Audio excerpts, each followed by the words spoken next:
I always believed the sharpest knife was held by a sworn enemy. But the truth is, the deepest cuts come from the hands you once held to cross the street.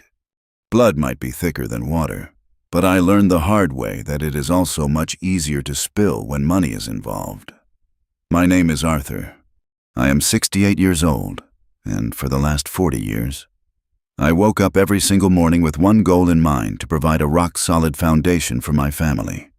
I worked grueling, 80-hour weeks building a regional hardware supply company from the ground up. I did not do it for the glory, and I certainly did not do it so I could buy flashy cars or expensive watches. I did it to build my home, and what a home it was. My late wife, Eleanor, and I bought the plot of land back when $35,000 felt like a king's ransom. It was 2 acres of wild, unkempt forest just outside the city limits. We cleared the brush ourselves. We designed the floor plans on our kitchen table in a cramped, rented duplex. When the house was finally built, it was a masterpiece of love and labor. 4 bedrooms, sprawling oak floors, a massive stone fireplace, and a wraparound porch where Eleanor and I would sit every evening, watching the fireflies dance in the summer dusk.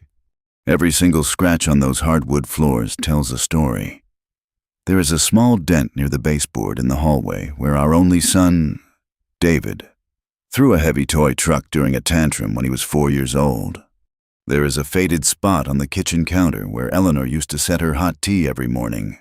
When Eleanor passed away 5 years ago from a sudden, aggressive illness, this house became my anchor. It was the only place where I could still hear her voice, where I could still smell the faint, lingering scent of her vanilla perfume. I promised myself, and I promised her memory, that I would never leave this sanctuary.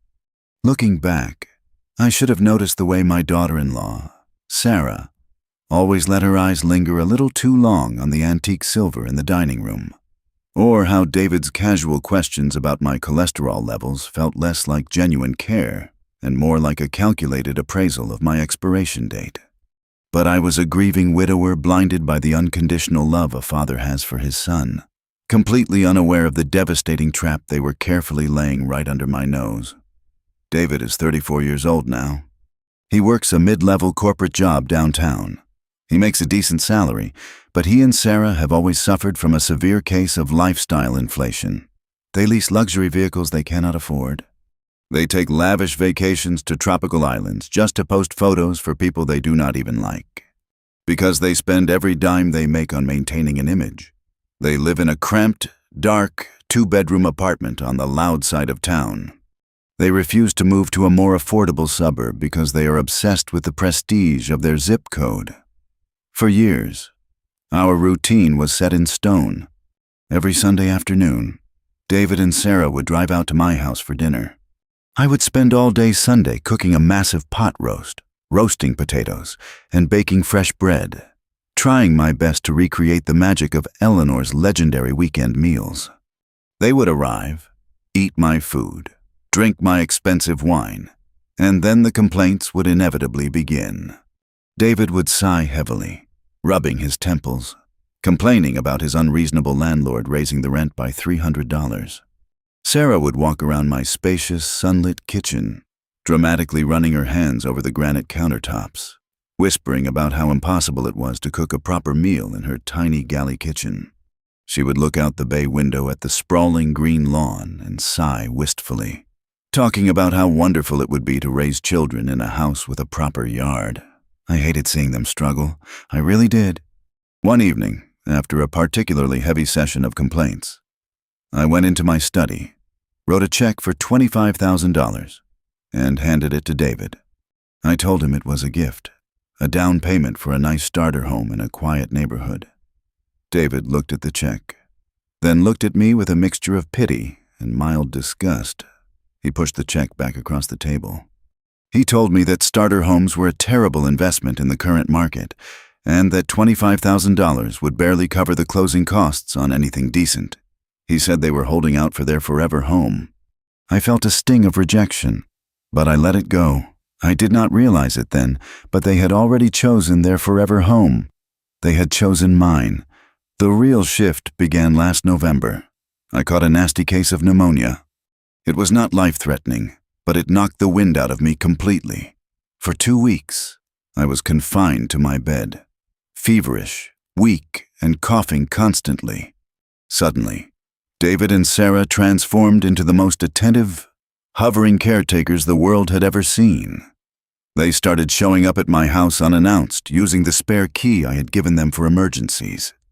At first, it felt like a blessing. Sarah would bring over containers of bland, low-sodium soup. David would sit in the chair by my bed, asking if I needed water or an extra blanket. But quickly, the care mutated into control.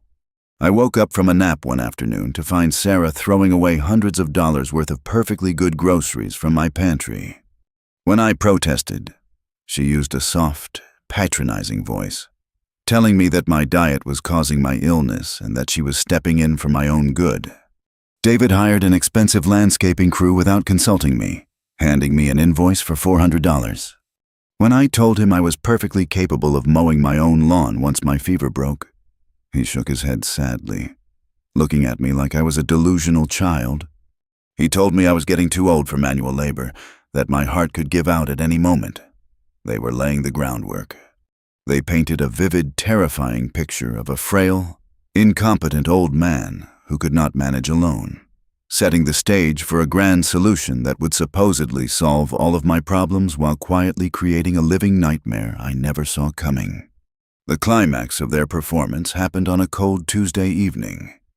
I was finally feeling like myself again. My fever was gone, and my strength was returning. I was sitting by the fireplace in the living room, reading a book. David and Sarah came over, carrying a bottle of my favorite scotch.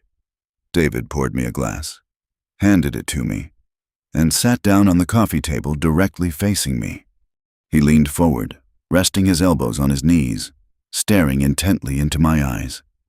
"Dad," David began, his voice thick with rehearsed emotion, "we need to have a serious talk.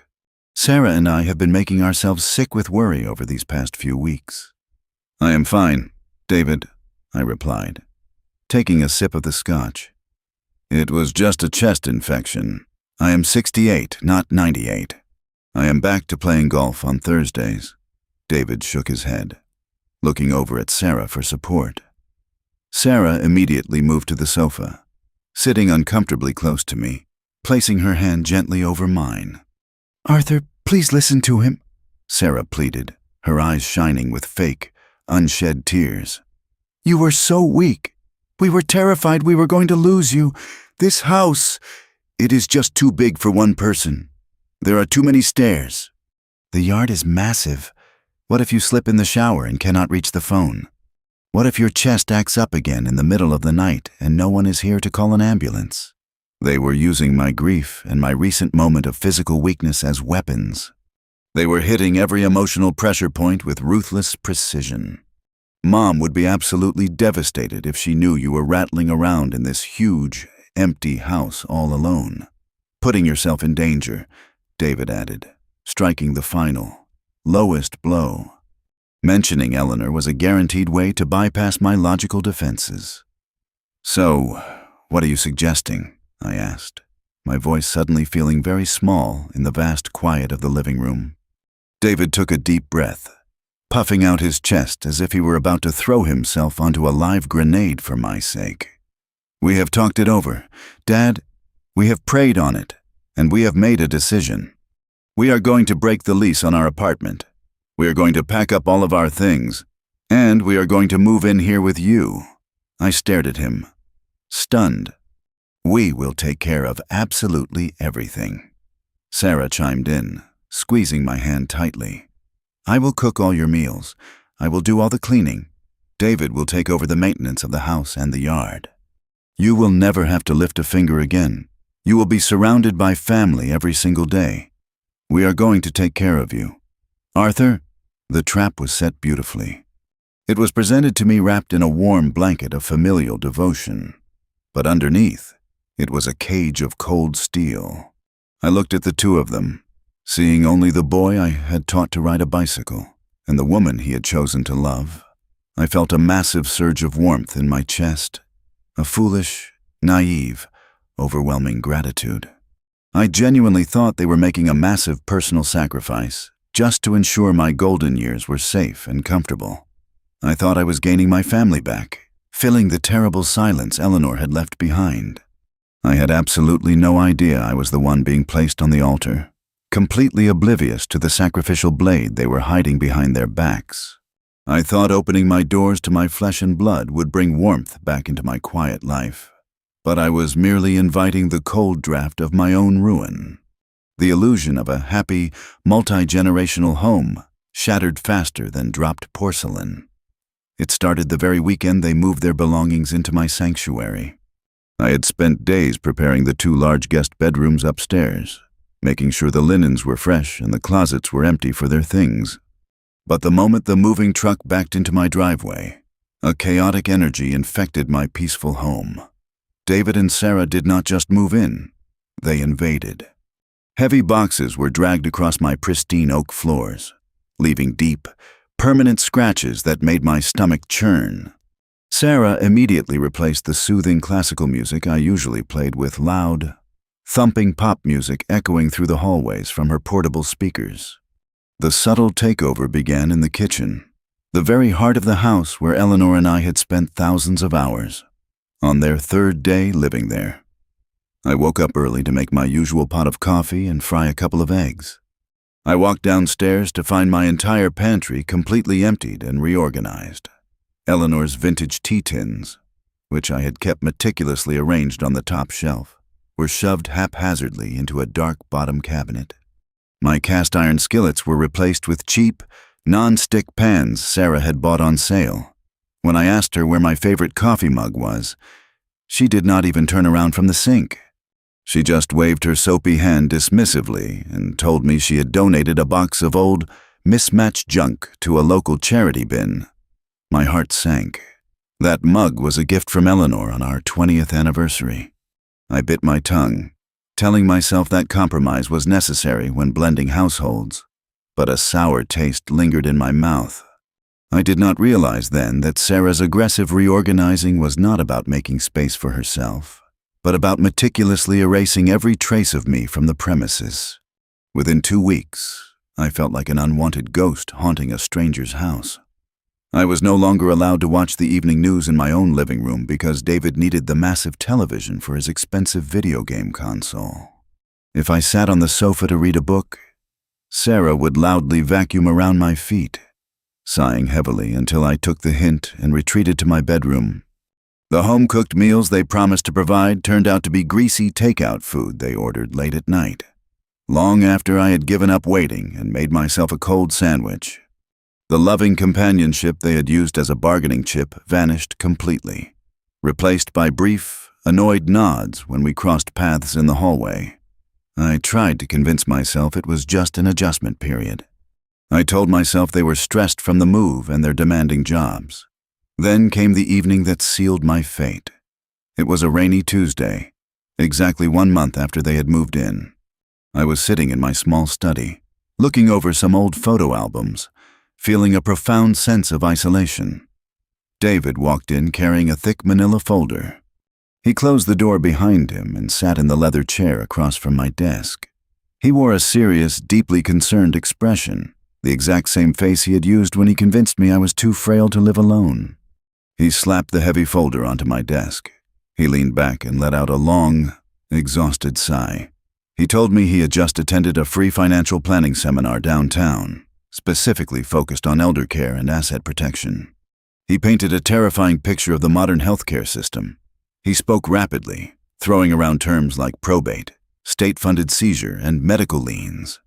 He told me horrific stories about elderly folks who had a simple stroke or a bad fall, ended up in a nursing home, and had their houses seized by the government to pay for their medical bills, leaving their children with absolutely nothing. "Dad," David said, his voice lowering to a conspiratorial whisper, "you worked your entire life for this house. You built it with your bare hands. Mom loved this place more than anything. I cannot stand the thought of some faceless government agency snatching it away from our family just because you might need a nurse a few years down the line." I felt a cold knot of anxiety form in my chest. What are you saying? David, my health is fine. My insurance is comprehensive. He shook his head emphatically, dismissing my logic entirely. Insurance has loopholes. Dad, they will drain your bank accounts, and then they will come for the property. It happens every single day. The speaker at the seminar said there is only one foolproof way to protect the family estate.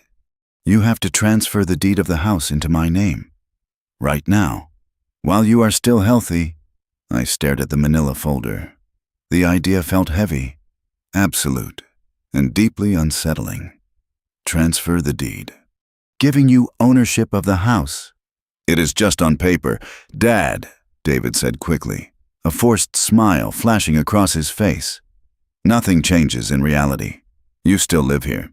It is still your home. You are still the boss. This is purely a defensive maneuver for estate tax planning. It is a shield. If the house is in my name, the state cannot touch it if you get sick. It guarantees that Mom's legacy stays in the family forever. He opened the folder and pushed a thick stack of legal documents toward me.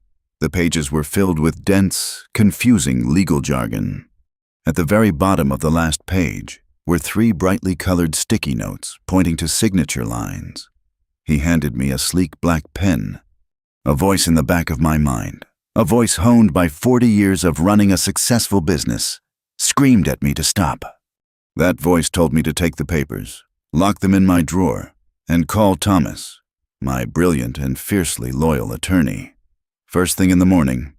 If I had only picked up the phone and made one simple 5-minute call to my attorney, the entire nightmare would have been avoided. But my blind trust sealed my fate. I looked up at David. I saw my son. I saw the boy I had raised, the boy who claimed he broke his apartment lease just to take care of his ailing father. I felt guilty for even hesitating. How could I accuse my own flesh and blood of trying to swindle me? He was trying to protect his mother's legacy. He was trying to protect our family. Are you sure this is the only way, David? I asked, my voice trembling slightly. I swear to you, Dad, he said, placing his hand over his heart, looking me dead in the eyes with chilling sincerity. This is exactly what Mom would have wanted us to do to keep the house safe. That was the killing blow. He invoked Eleanor's memory again, bypassing my logic and stabbing directly into my grieving heart. I took a deep breath, uncapped the pen, and signed my name on the 3 marked lines. I signed away 40 years of sweat, sacrifice, and love in less than 10 seconds. I handed the pen and the folder back to David. He snatched the folder off the desk with a speed that startled me. The look of grave concern vanished from his face instantly. He did not say thank you. He did not offer a reassuring hug. He simply stood up, tapped the folder against his leg, and walked out of the study without looking back. I sat there in the quiet room, a sudden, heavy dread settling into my bones. The true nightmare began the very next morning. It was a Wednesday. I walked into the kitchen at 7 o'clock, expecting to make my coffee. Sarah was sitting at the island counter, sipping a green smoothie and scrolling through her phone. David was leaning against the counter, drinking coffee from a brand new, expensive-looking mug. "Good morning," I said, forcing a cheerful tone. Neither of them looked up. The silence in the room was thick and suffocating. I walked toward the coffee maker, but Sarah suddenly slammed her phone face down on the granite counter. "Arthur," Sarah snapped, her voice devoid of any of the sweet, patronizing affection she had used for the past month. "When you make your coffee, make sure you wipe down the machine afterward. You left coffee grounds on the counter yesterday, and I am not your maid." I stopped in my tracks. She had never spoken to me with such blatant disrespect. I looked at David, expecting him to correct his wife. Instead, David took a slow sip of his coffee, locked eyes with me, and shrugged. "She is right, Dad," David said, his tone flat and authoritative. "We are trying to keep a clean house here. You need to start pulling your weight and cleaning up your own messes. And while we are on the subject, we are having some friends over for a dinner party on Friday night. We are going to need the living room and the dining room entirely to ourselves. You should plan to eat early and stay in your room for the evening. I felt the blood drain from my face. My hands began to shake. Stay in my room. In my own house. David set his mug down with a sharp clack. He stood up straight, towering over me, a cruel, triumphant smirk playing on his lips. Actually, Arthur, David said, completely dropping the word dad from his vocabulary. If you check the public records as of 9 o'clock this morning, it is not your house anymore. It is my house. And in my house, we have rules. The floor seemed to drop out from under me. The documents, the estate planning, the tearful pleas about protecting Eleanor's legacy. It had all been an elaborate, sickening performance. I had handed the keys to my kingdom to a wolf in sheep's clothing, and the wolf was finally baring its teeth. The speed at which a son can turn into a ruthless landlord and a sanctuary into a hostile prison is a terrifying thing to witness. I had handed them the keys to my kingdom, and their very first act as the new rulers was to begin the systematic and cruel erasure of my entire existence. The morning after the deed transfer was finalized, the mask did not just slip. It was thrown forcefully into the garbage. I woke up to the deafening roar of power tools echoing through the hallways. I threw on my robe and rushed upstairs to find a crew of rough-looking contractors tearing down the custom oak archways I had built with my own 2 hands 40 years ago. Sarah was standing in the center of the living room, pointing aggressively at the walls, directing the men to smash the beautiful stone fireplace that was the centerpiece of our home. When I demanded to know what on earth was happening, Sarah simply rolled her eyes and told me the rustic aesthetic was incredibly dated and embarrassing. Over the next 3 weeks, I watched in silent horror as every single trace of Eleanor was violently ripped from the house. Her antique floral curtains were shoved into heavy black trash bags. The custom cherry wood dining table where we had hosted decades of Thanksgiving dinners was dragged out to the curb with a cardboard sign that said, "Free." They replaced my warm, memory-filled home with cold, sterile glass, harsh metal fixtures, and soulless gray paint. As I stood in the corner, watching Sarah gleefully direct the destruction of my life's work, a quiet, icy clarity began to settle over my immense grief, a very subtle shift in my mindset that they were entirely too arrogant to notice. I tried to stay out of their way, retreating to my master bedroom, but even that small comfort was quickly stolen from me. On a Saturday morning, David walked into my room without knocking. He stood at the foot of my bed, his arms crossed over his chest, adopting the posture of a strict manager disciplining a terrible employee. He told me that Sarah needed a spacious home office for her new freelance consulting business, and it made absolutely no sense for one old man to hoard the largest bedroom in the house. Before I could even protest, he informed me that my new living quarters would be the guest room in the unfinished basement. The basement was not a living space. It was a damp, poorly insulated storage area with exposed pipes running across the low ceiling and a cold, cracked concrete floor. It smelled constantly of mildew and old cardboard. I spent 2 grueling days carrying my clothes, a small bedside lamp, and a narrow twin mattress down the creaky wooden stairs. I was 68 years old, my joints aching with every step, being banished to the dark bowels of my own home by the child I had raised. At night, I lay on that hard mattress, listening to the heavy footsteps of David and Sarah pacing on the hardwood floors directly above my head, laughing loudly, drinking expensive wine, and throwing lavish parties with their pretentious friends. I was a prisoner in the dungeon of my own castle, shivering under a thin blanket, listening to the pipes hiss and clank. But the basement was only a temporary holding cell in their grand design. They wanted me entirely out of the picture. The final, devastating blow was delivered on a Tuesday evening. Exactly 2 months after they had stolen the deed, the basement door swung open, and David marched down the stairs. He did not ask how I was doing. He did not offer a shred of warmth. He simply walked over to the small folding table I was using as a desk and dropped a glossy, brightly colored brochure right in front of me. I picked it up. The cover read, "Shady Pines Assisted Living." It was a notoriously underfunded, state-run facility on the absolute worst side of town, famous for its depressing living conditions and miserable staff. I looked up at David, my heart pounding against my ribs. "What is this, David?" I asked, my voice barely above a whisper. "It is time to face reality." "Arthur," he said, using my first name again, driving the blade in a little deeper. "Sarah and I have decided we want to start trying for a baby soon. We need to turn this basement into a proper home gym and a playroom. You are becoming a massive burden on our daily lives. You shuffle around, you make a mess in the kitchen, and, quite frankly, it is depressing having you moping around the property. You need professional care, and we need our space." I stared at him, utterly dumbfounded by the sheer cruelty of his words. "You are kicking me out. You manipulated me into signing over the deed to my home, the home I built, and now you are throwing me onto the street." David scoffed, running a hand through his expensive haircut. "Do not be so dramatic. I am not throwing you on the street. I am giving you a very generous recommendation for a facility that accepts Medicare. Look, the house is in my name now. Legally, I am the sole owner of this property, and I am issuing you a formal 30-day notice to vacate the premises. If you are not out by the 1st of next month, I will have the sheriff remove you for trespassing."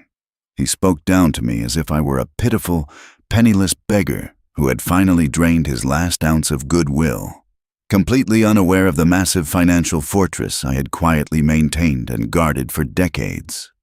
He thought he held all the cards. He thought he had successfully cornered a helpless old man. I could have fought him right then and there. I could have screamed, threatened legal action, or exposed the lies he had told to get my signature. But a sudden, powerful realization washed over me. If I fought him now, it would be a messy, loud, and protracted battle over a house that Sarah had already ruined. I needed him to believe he had won completely. I needed him to drop his guard and revel in his stolen victory, because true justice requires patience, and revenge is a dish best served absolutely freezing cold. I did not argue. I did not shed a single tear in front of him.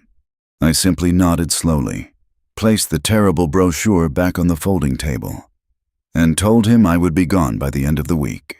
The look of surprise that flashed across David's face was deeply satisfying. He had prepared for a screaming match, but instead, I gave him total, eerie compliance. 4 days later, I packed the very few possessions I had left into 3 battered canvas suitcases. I walked up the basement stairs for the last time. David and Sarah were sitting at the kitchen island, eating expensive sushi and completely ignoring me. I did not say goodbye. I walked out the heavy oak front door, descended the porch steps, and got into my 10-year-old sedan. I drove away from the rolling green lawns and the sprawling oak trees of my past, heading toward the grimy, industrial side of the city.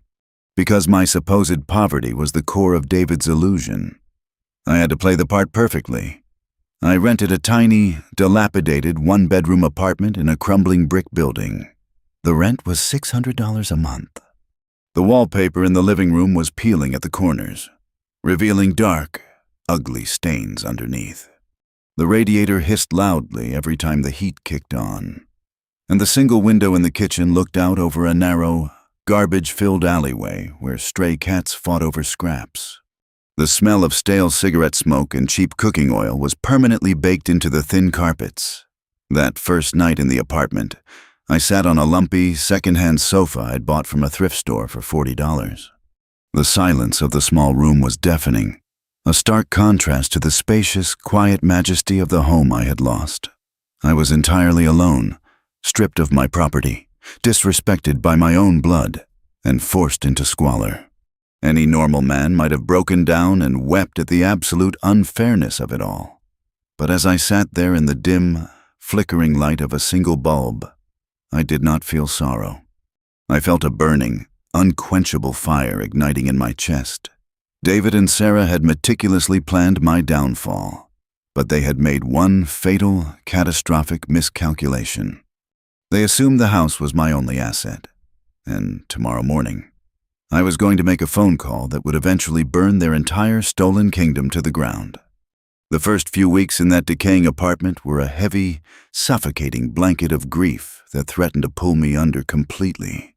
I had traded a palace of memories for a prison of cheap drywall and lingering regret, waiting for a son who would never call to apologize. I spent the first 14 days sitting on that lumpy thrift store sofa, staring blankly at the peeling wallpaper. The sheer magnitude of my own foolishness washed over me in agonizing waves. I had allowed my deep, unconditional love for my only child to completely blind me to his overwhelming greed.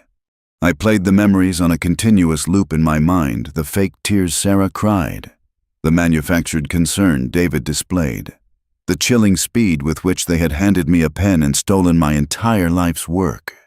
It is a profoundly humiliating experience to realize you have been conned, but it is a soul-crushing devastation when the con artist is the boy you once taught to tie his shoes.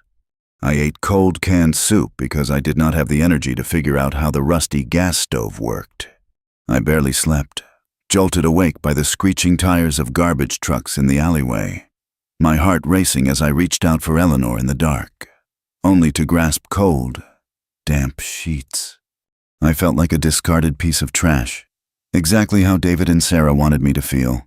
But grief is a funny thing.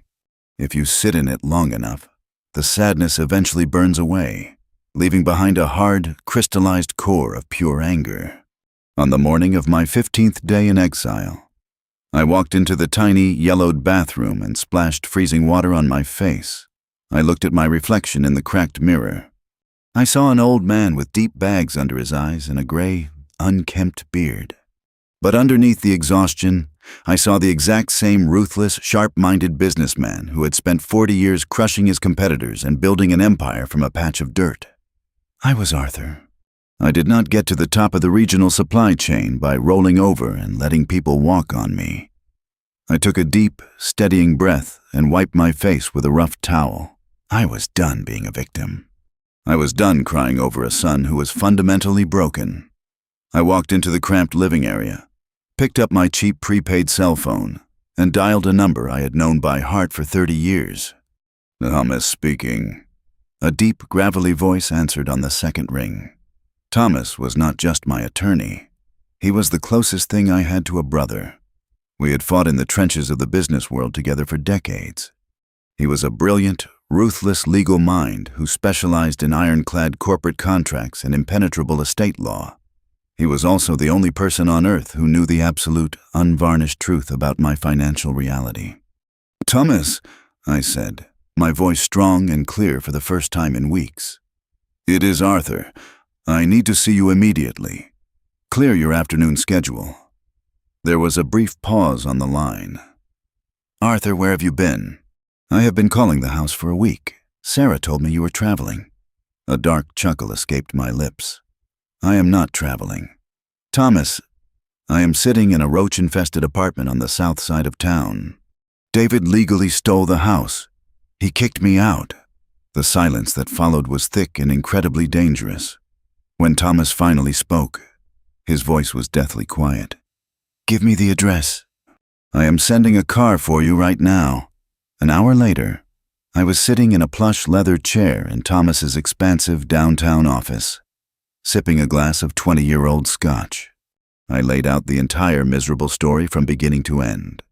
I told him about the manufactured illness, the fake estate planning documents, the sudden renovation, the basement banishment, and the brochure for the horrific nursing home. Thomas listened without interrupting, his face an unreadable mask. But his knuckles were completely white where he gripped his silver pen. When I finished, Thomas set the pen down gently on his mahogany desk. Arthur, he said softly, I can have a judge freeze that deed by 5 o'clock today. I can have David and Sarah dragged out of that house in handcuffs for elder fraud before the sun goes down.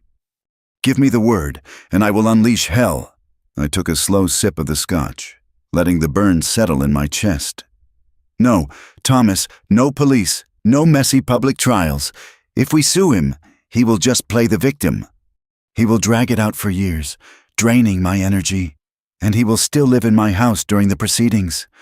I want something much worse than a legal battle. I want absolute crushing ruin.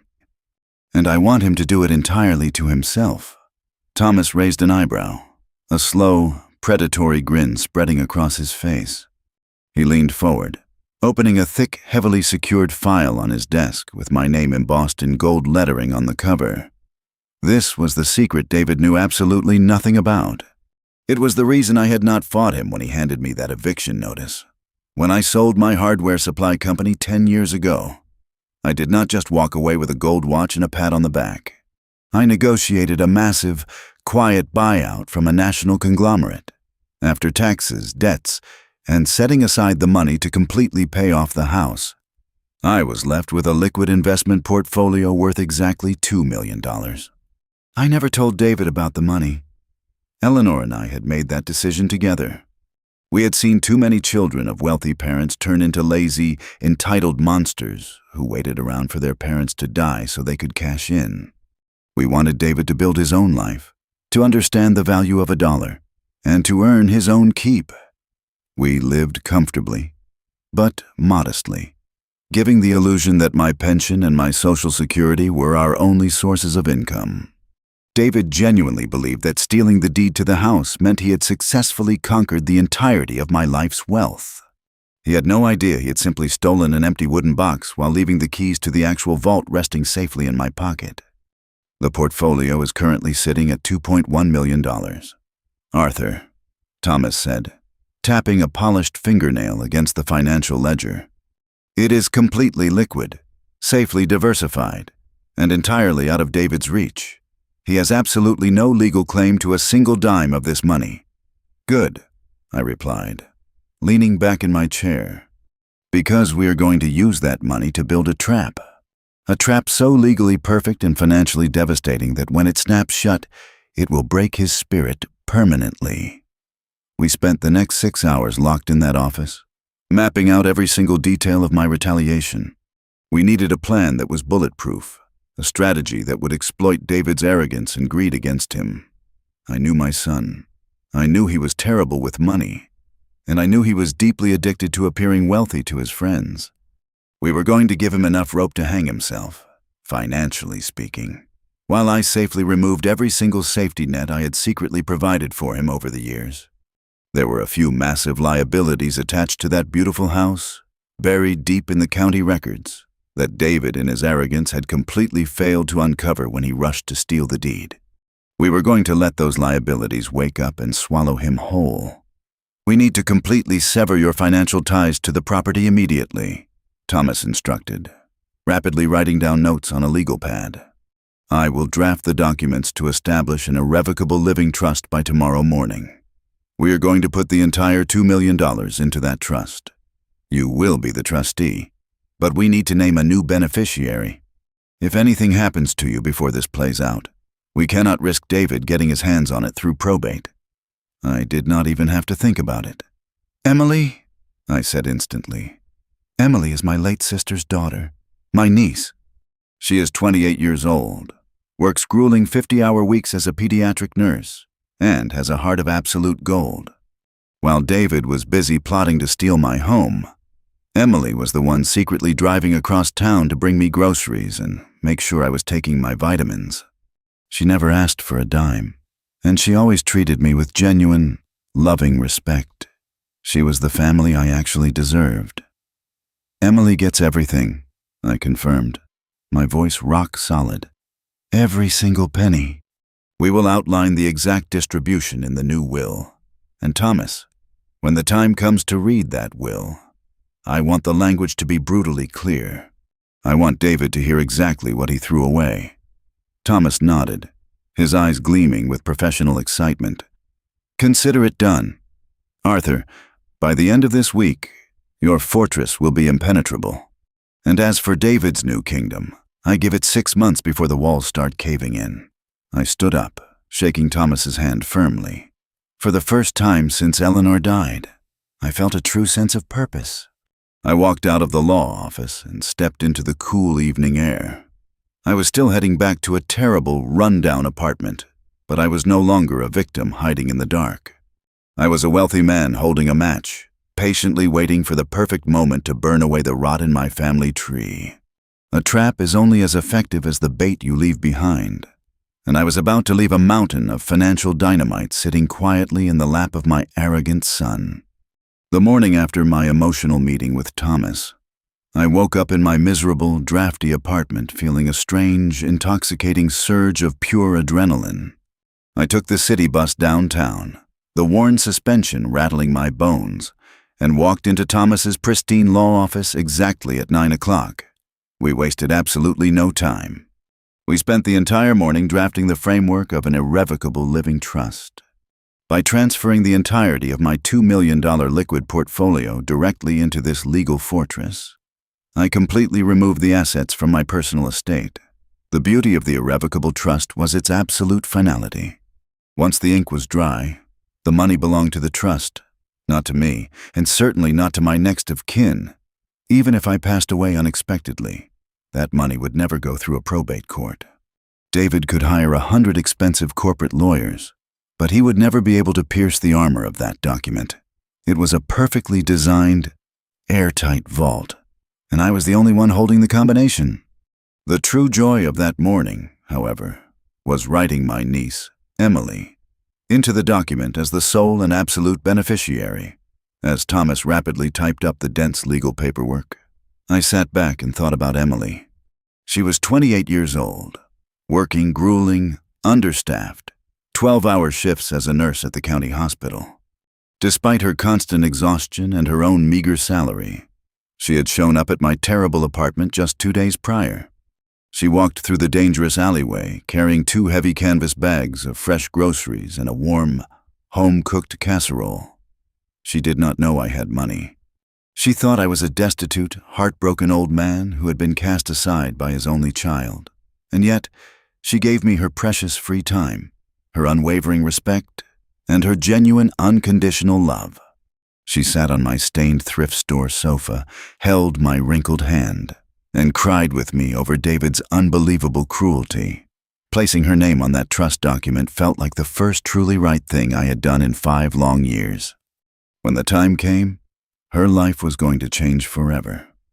She would be able to pay off her massive student loans instantly, buy a beautiful home of her own, and never have to worry about surviving on a nurse's salary ever again. Once the trust was legally established and the funds were securely transferred, we turned our attention to drafting my actual will. Because the $2 million was fully protected inside the trust, the will itself served a completely different, highly specific purpose. It was not a document of financial distribution. It was a final, devastating message delivered with the full weight of the law behind it. I sat with Thomas for 3 intense hours, carefully weighing and choosing every single syllable. I wanted the language to be brutally precise and utterly undeniable. I instructed Thomas to specifically outline the exact monetary value of the protected trust, mandating that he read the number $2 million aloud for the permanent record during the reading. I wanted the will to explicitly state that David was being entirely excluded from any and all financial inheritance, precisely because he had already taken his portion by manipulating a grieving father out of his sanctuary. Thomas asked me, his pen hovering over the paper, if I was absolutely certain I wanted to use such harsh, permanent language. I looked him dead in the eye and told him I wanted David to stand in a room, surrounded by legal witnesses, and hear me call him a thief through the voice of my attorney. We crafted a document perfectly designed to inflict maximum psychological and emotional impact, a permanent legal mirror that would force my son to look directly at the greedy monster he had chosen to become. With the fortress completely built and secured, it was time to arm the silent landmines I had buried all around my former property. At 2 o'clock in the afternoon, I sat in front of Thomas's computer, logged into my secure, encrypted banking portal, and began the meticulous process of severing my hidden financial ties to the house. When David selfishly stole the deed, he assumed he was acquiring a massive, totally free asset. He was completely blinded by the vanity of owning a luxury property and showing it off to his superficial friends. What he did not bother to research, and what I strategically never told him, was the staggering, invisible daily cost of maintaining a custom-built, 2-acre estate just outside the city limits. For decades, I had quietly managed a complex, expensive web of automatic payments that kept that sprawling house running flawlessly. I clicked the computer mouse and permanently canceled the automatic draft for the premium homeowner's insurance, a specialized policy that cost $4,000 a year because of the custom woodwork and the massive stone foundation. I canceled the expensive private utility contracts. I canceled the specialized maintenance plan for the aging septic system, a delicate system that required commercial pumping and harsh chemical treatments every single quarter to prevent a catastrophic, highly toxic backup into the basement. David was a man who paid expensive handymen just to change the light bulbs in his old apartment. He had absolutely zero knowledge of how to maintain a rural property of that magnitude, and without those preemptive service contracts, the house was a ticking time bomb. But the absolute crowning jewel of my retaliation was the county property taxes. Because the land had been recently reassessed due to the rapid, aggressive commercial development of the surrounding suburban neighborhoods, the annual property tax bill was an astronomical $24,000 a year. I had always paid it in full, quietly and promptly. Every single January, I logged into the county government portal, navigated to the parcel number, and officially removed my banking information from the payment registry. I updated the mailing address for all future tax notices, directing them straight to the glass and steel front porch of the house, bearing David's name as the sole legal owner.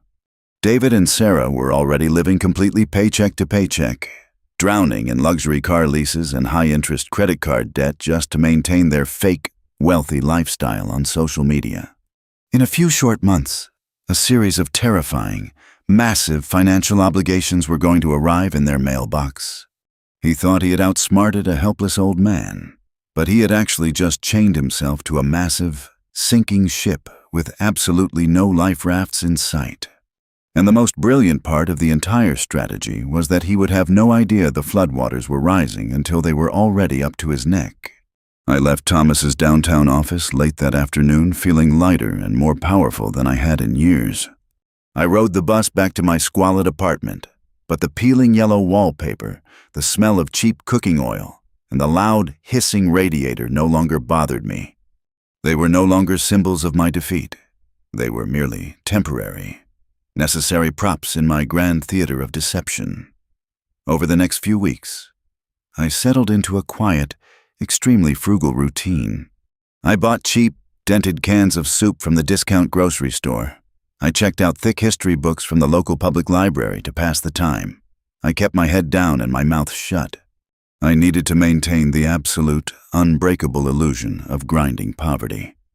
Every Sunday afternoon, Emily would come visit me in the slums.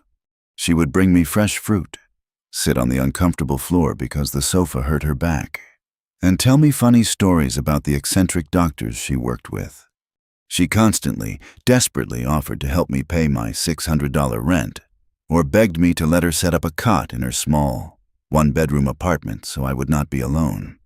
I always refused her with a gentle smile, telling her I was managing just fine on my meager Social Security check and that I liked the privacy. It took every single ounce of my willpower not to pull her into my arms and tell her she was a multi-millionaire in waiting. But I had to relentlessly protect the secret. If David caught even a tiny whisper of my actual wealth, he would instantly launch a desperate, expensive legal assault to try and break the trust before the trap could fully spring. I knew my son's fragile, inflated ego would never allow him to admit defeat quickly or ask for help when the initial bills arrived. The local county tax assessor was notoriously aggressive, known for never sending polite warnings before slapping a heavy, unshakable lien on a delinquent property. It was only a matter of time before the official, red-stamped notices started piling up, but David would likely try to hide them from Sarah. He would attempt to frantically juggle the mounting debts, perhaps taking out predatory, high-interest loans just to cover the massive property taxes, digging his financial grave deeper and deeper with every frantic maneuver. I sat in my dark apartment, drinking cheap tap water, patiently watching the calendar pages turn, waiting for the inevitable moment when the weight of his stolen kingdom would finally crush him. The heaviest burdens in life are not made of stone or steel. but of the invisible debts we arrogantly assume we will never have to pay. For my son, the bill for his betrayal was finally coming due, and the absolute destruction of his stolen kingdom was entirely self-inflicted. 6 agonizingly slow months crept by in my cramped, foul-smelling apartment. I lived a monastic life, eating generic oatmeal and reading worn library books, while I patiently waited for the seeds of ruin I had planted to bloom. I did not have to hire a private investigator to watch David and Sarah's downfall. Their own vanity broadcasted it to the world. Emily would sit on my lumpy thrift store sofa on Sunday afternoons and scroll through Sarah's social media pages, innocently showing me photos of their grand life. But I possessed a very sharp eye for detail.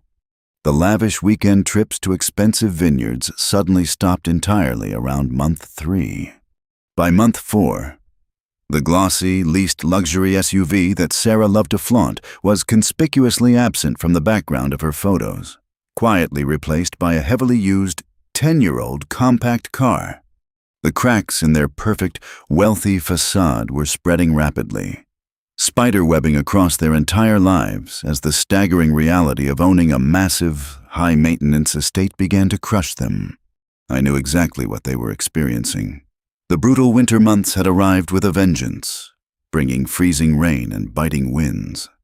Without the specialized maintenance contracts I had carefully managed for decades, the massive stone fireplace they had so callously ordered destroyed probably left the home's heating system working in absolute overdrive to warm the cavernous rooms. The utility bills alone would have jumped to well over $1,000 a month. Then came January. I remembered the exact date the county mailed out the crushing $24,000 annual property tax assessments. I sat in my dark apartment on that specific Tuesday, drinking a cup of cheap instant coffee, imagining the exact look of pure, unadulterated panic on David's face when he opened that thick government-stamped envelope.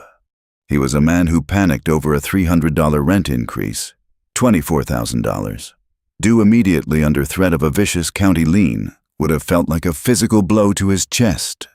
They were drowning, desperately trying to bail water out of a sinking ship, completely unaware that a much larger, totally invisible legal monster was waiting for them just beneath the surface of the property deed. The desperation finally broke through his enormous ego in late February. My cheap prepaid cell phone buzzed violently against the cracked kitchen counter. I looked at the caller identification. It was David. I let it ring 4 times before answering, making sure I cleared my throat so my voice sounded appropriately frail, exhausted, and broken. He started the conversation with sickeningly sweet, manufactured concern. He asked about my health, if my apartment was staying warm enough during the winter freeze, and even had the audacity to suggest that they missed my cooking. He talked in dizzying circles for 10 minutes, pretending to be a loving, devoted son checking in on his poor, banished father.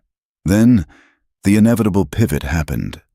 His voice dropped, taking on a tone of heavy, dramatic stress, a tone I recognized from the night he manipulated me into signing the deed. He told me the county had made a massive, catastrophic clerical error regarding the property taxes. He lied through his teeth, claiming the government was demanding a small fortune and aggressively threatening to put a lien on his mother's sacred legacy. He paused, letting the silence hang heavily over the line, before asking if I had any secret savings, perhaps a forgotten retirement account or a hidden life insurance policy that he could borrow from just to tide them over until he sorted out the supposed clerical error. He even tried to blame Sarah, whispering that her freelance business was failing and he was carrying the entire financial burden alone. I listened to him beg, feeling absolutely zero pity, only a cold, sharp vindication radiating through my bones. I injected a heavy dose of pathetic defeat into my voice. I told him I was barely surviving on my monthly Social Security check. I reminded him, specifically quoting his own cruel words from the basement, that he was the sole legal owner of the property now, and I had absolutely zero assets left to my name. I told him my rent was $600, my joints ached constantly, and I was eating canned soup just to afford my generic blood pressure medication. I heard the sharp, ragged intake of his breath over the phone. He abruptly hung up the call without even saying goodbye. His only perceived lifeline had just snapped, leaving him to free fall directly into the financial abyss he had dug with his own greedy hands. Driven by absolute, blinding panic, David attempted the only logical maneuver left to a desperate man holding a toxic, bleeding asset. He tried to sell the house. I knew this because a prominent local real estate agent, an old golfing buddy of mine named Richard, called me completely baffled on a Thursday afternoon. Richard told me David had practically begged him to list the property for a quick, cash-only sale, willing to take a massive loss just to escape the crushing monthly wait, but David's arrogance had blinded him yet again. He thought selling a custom-built estate was like selling a used bicycle. He had absolutely no idea about the complex historical zoning restrictions I had masterfully navigated decades ago. When Eleanor and I originally bought the land, it was zoned strictly for agricultural use. I had spent thousands of dollars in legal fees back then to secure a highly specific, non-transferable lifetime residential variance from the county, allowing us to build a home on farmland. The exact moment David arrogantly placed the deed strictly in his name without filing the proper, incredibly expensive commercial rezoning applications, the property instantly reverted to a strict agricultural classification. Richard informed David that the house was legally unsellable to any standard residential buyer or bank, and the massive fines required to rectify the zoning violation were easily triple the amount of the back taxes he already owed. A fatal error that would ultimately force his hand exactly where I wanted it. The house was no longer a luxury asset. It was a permanent, unbreakable financial prison. With the property trapped in legal limbo, the tax liens mounting by the day, and his credit completely destroyed by unpaid credit cards, David was officially backed into a corner with zero avenues of escape. It was finally time to reel in the line. I waited exactly 1 week after Richard's phone call. I walked to my closet and put on my best, neatly pressed charcoal suit, a garment that had been hanging untouched in a plastic bag since Eleanor's funeral. I called David. I did not sound frail or broken this time. I spoke with a firm, urgent authority. I told him that my attorney, Thomas, had been reviewing the original deed transfer from months ago and had discovered a highly irregular emergency estate intervention loophole. I lied smoothly and confidently, telling David that there might be a sudden legal pathway for me to temporarily absorb the tax debt and the zoning fines through an old, forgotten corporate annuity. But we needed to act immediately before the county officially seized the property and auctioned it off for pennies on the dollar. The sheer relief in David's voice was palpable, pathetic, and entirely unearned. He was so incredibly desperate for a magical, painless rescue that he completely abandoned any lingering suspicion or pride. He eagerly agreed to whatever I suggested, thanking me profusely, once again pretending to be the grateful, devoted son who just needed a little help from his father. I instructed him to bring Sarah and meet me at Thomas's downtown law office the following morning at exactly 10 o'clock sharp. I commanded him to bring his copy of the deed, his identification, and every single piece of threatening financial correspondence the county had sent him over the past 6 months. I hung up the phone and looked around my miserable, peeling apartment one last time. I had endured half a year of squalor, indignity, and cold silence, playing the perfect, helpless fool in a grand play of my own directing. I walked out the broken front door, knowing with absolute certainty I would never return to this wretched place. The trap was perfectly set. The heavy steel doors were locked tight, and tomorrow morning, the executioner would finally read the verdict. The heavy mahogany doors of Thomas's law office felt less like an entryway, and more like the gates of purgatory, waiting to swallow my son's remaining pride whole. I knew the exact moment David's fragile hope would shatter, but I was far more interested to see how Sarah would react when she finally realized the full magnitude of the fortune she had so callously thrown away. I arrived at the office a full hour early, taking my time to enjoy a hot cup of premium dark roast coffee in the private client lounge. I felt a profound sense of calm. The frantic, terrified old man who had been banished to a damp basement was completely gone, replaced entirely by the hardened executive who had built an empire from scratch. I walked into the main conference room precisely at 10 o'clock. The room was designed to intimidate, featuring a massive, polished walnut table, high-backed leather chairs, and a sweeping view of the downtown skyline. I took my seat at the far end of the table, resting my hands neatly on my lap. 5 minutes later, the heavy doors swung open. David and Sarah walked in, and the physical toll of their financial ruin was immediately, strikingly obvious. David looked at least 10 years older than the man who had confidently handed me that eviction notice 6 months ago. His posture was slumped. His face was pale and drawn, and dark. Heavy bags hung under his bloodshot eyes. He was wearing a wrinkled suit jacket that looked like it had been hastily pulled from the floor of his closet. Sarah followed closely behind him, clutching a thick, disorganized stack of manila folders to her chest. The arrogant, untouchable smirk she usually wore was entirely gone. Her hair was pulled back into a messy knot, and her designer handbag, which she usually displayed like a trophy, looked scuffed and worn. They froze for a fraction of a second when they saw me sitting at the head of the table. They had fully expected to see the pathetic, shivering old man from the slum apartment. Instead, they saw a man wearing a perfectly tailored, charcoal gray suit, an immaculate silk tie, and an expression of absolute, chilling indifference. David forced a nervous, terribly fake smile and hurried over, dropping the chaotic stack of folders onto the pristine walnut table. "Dad," David said, his voice breathy and frantic. "Thank God. I brought everything you asked for. The deed, the tax notices, the zoning violations, the utility arrears. It is all a complete mess. The county is threatening to auction the house in 30 days if we do not pay the $24,000 in back taxes. Just tell me where to sign so we can use that corporate annuity you mentioned to clear my name. I just want this nightmare to be over." He reached into his jacket pocket, pulled out a cheap plastic pen, and clicked it rapidly, a harsh, annoying sound that echoed in the quiet room.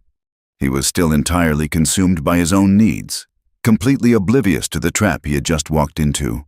He thought I had brought him here to magically absorb his debt and set him free.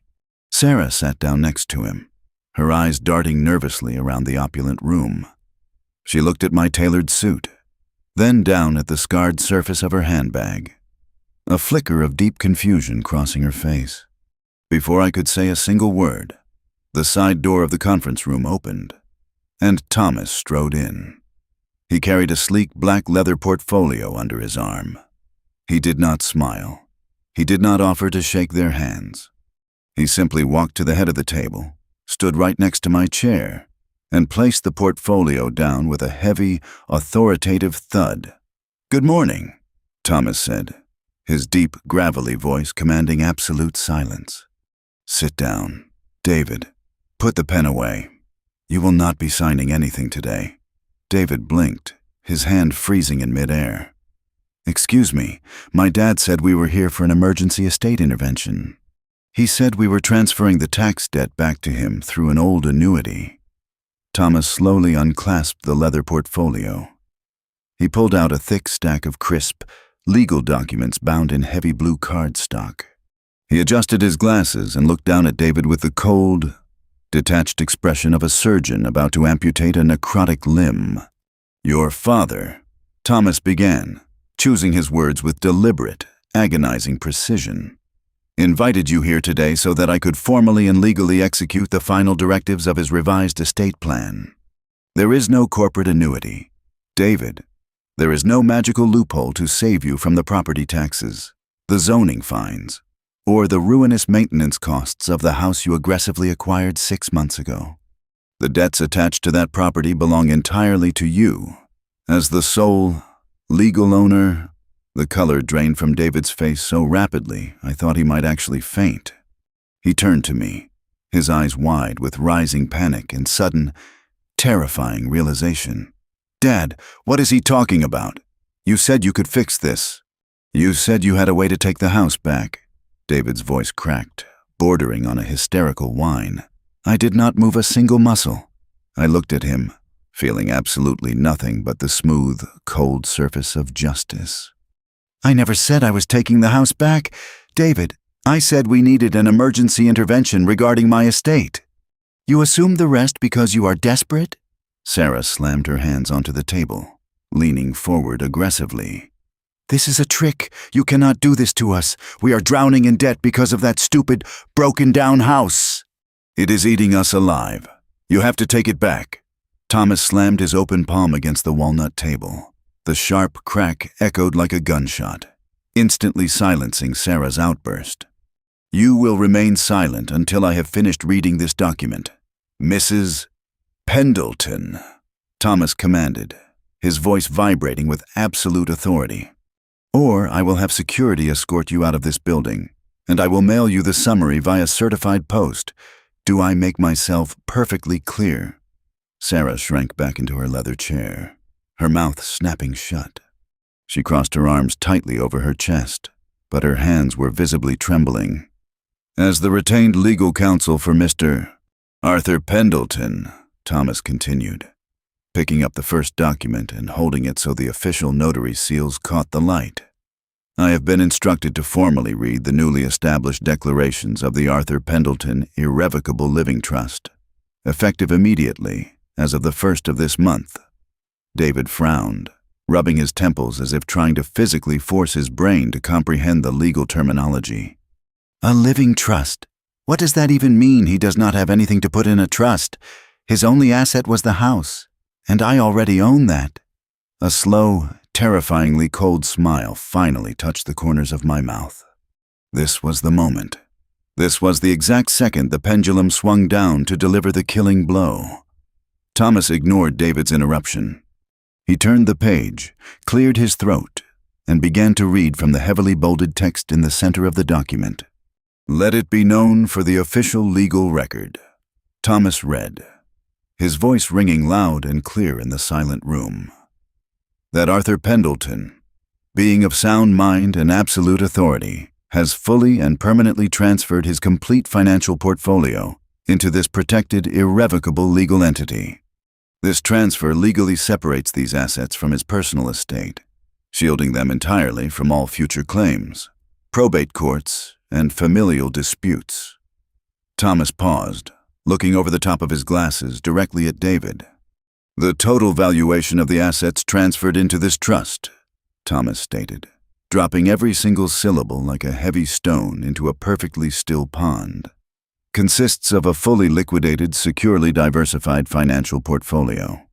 The exact, verified monetary value of this portfolio is $2,150,000.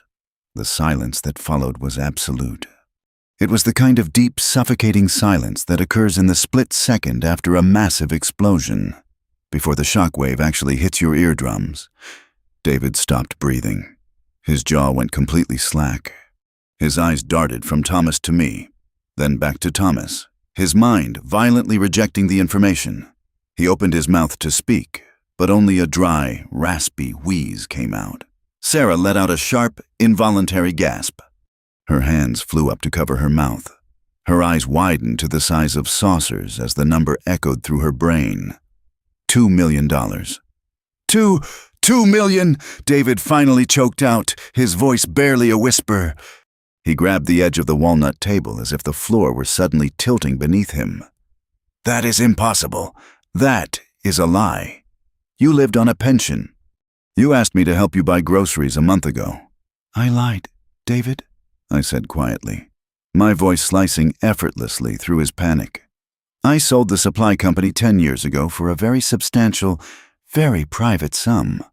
I kept it a secret because your mother and I wanted you to build your own life, rather than waiting around like a vulture for us to die. I leaned forward, resting my forearms on the polished wood, bringing my face closer to his. When you manipulated me into signing away my home, I continued, my voice devoid of any warmth or forgiveness. You thought you had stolen my entire kingdom. You thought you had conquered me. But all you did was steal an expensive, empty wooden box with a leaking roof and a massive tax burden. The real treasure was safely locked away the entire time. and you will never, ever touch a single penny of it." The sound of a grown man's reality shattering is not a loud explosion, but a pathetic, breathless whimper that sucks all the oxygen out of a room. David collapsed back into his heavy leather chair, his face entirely devoid of color, as the crushing weight of his monumental stupidity finally settled over his shoulders, while David stared blankly at the polished walnut table. A subtle, highly calculated shift in Sarah's posture suggested she was already plotting her own ruthless exit strategy from their doomed marriage, entirely ready to abandon a sinking ship to save herself. She physically inched her chair away from him, her eyes burning with a sudden, venomous disgust directed entirely at the man who had promised her endless wealth and delivered only catastrophic debt. Thomas did not give them a single moment to recover. He turned the thick, blue-bound page of the trust document, his voice cutting through the thick tension like a freshly sharpened blade. He announced that he was moving to the mandatory distribution phase of the trust. He read clearly and slowly, stating that 100% of the $2.1 million in liquid assets was legally shielded from any and all external claims. He stated that the entire sum was permanently assigned to a single, uncontestable beneficiary. David suddenly lurched forward, his hands gripping the edge of the table so tightly his knuckles turned completely white. He practically begged Thomas to stop, pleading that there must be a mistake, insisting that as the only living son, he was automatically entitled to at least half of the estate by state law. Thomas looked at him with an expression of absolute, frozen pity. He calmly informed David that an irrevocable living trust entirely bypasses probate law, rendering any biological entitlement completely null and void. Then, Thomas read the name, Emily Vance. The silence in the conference room shattered instantly. David let out a raw, guttural scream of pure disbelief. He shouted that Emily was just a nurse, a distant niece who barely made enough money to pay her rent. He demanded to know why a stranger was walking away with his rightful inheritance. I leaned back in my chair, folding my hands neatly in my lap. I looked him dead in the eye and told him that Emily was not a stranger. I told him Emily was the only human being who bothered to drive to a dangerous, roach-infested slum in the pouring rain just to bring a discarded old man a warm meal. I reminded him that while he and Sarah were busy destroying his mother's beautiful stone fireplace and drinking expensive wine, Emily was sitting on a stained thrift store floor, holding my hand and treating me with the dignity I deserved. Sarah stood up abruptly, her chair scraping harshly against the hardwood floor. She did not yell at me. She turned entirely toward David, her face twisted into an ugly mask of pure rage. She screamed at him, calling him an absolute fool for failing to secure the actual money before stealing a worthless, broken-down house. She grabbed her scuffed designer handbag, spun on her expensive heels, and stormed out of the conference room without a single backward glance, the heavy mahogany doors slamming shut behind her. David did not even try to stop her. He was entirely broken, a hollow shell of the arrogant landlord who had banished me to a damp basement just 6 months prior. Thomas reached into his leather portfolio one final time. He pulled out a small, flat cardboard box and slid it smoothly across the long walnut table. It stopped precisely an inch from David's trembling hands. Thomas announced that while the liquid assets were entirely secured in the trust, my newly updated will did stipulate one specific physical inheritance specifically designated for David to be delivered immediately upon the reading. David looked at the small box as if it were a venomous snake. His hands shook violently as he reached out and lifted the cardboard lid. Inside lay 2 distinct items. The first was the glossy, brightly colored brochure for Shady Pines Assisted Living, the exact same depressing state-run facility he had callously suggested I move into when he handed me my eviction notice.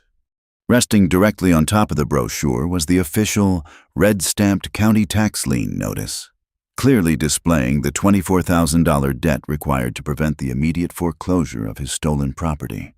That was the final, breaking blow. The arrogant corporate manager vanished entirely, replaced by a terrified, weeping child. David fell to his knees right there in the middle of the immaculate law office. Tears streamed down his pale cheeks, soaking the collar of his wrinkled suit. He clasped his hands together, looking up at me with an expression of absolute, desperate terror. He begged for my forgiveness. He sobbed loudly, pleading with me to pay the tax bill, swearing that he would be a better son, promising that he would never disrespect me again. He cried out that the county was going to seize the house in less than 30 days, that his credit was ruined, that Sarah was leaving him, and that he was going to be completely homeless. I stood up slowly, buttoning the front of my charcoal suit. I looked down at the weeping man on the floor, searching my heart for even a single ounce of sympathy. I found absolutely nothing. The well of my fatherly, unconditional love had been permanently drained the moment he handed me that brochure in my own basement. I looked down at him and delivered my final, unshakable rejection. I told him he was not going to be homeless. I reminded him that he was the proud, legal owner of a massive, custom-built country estate.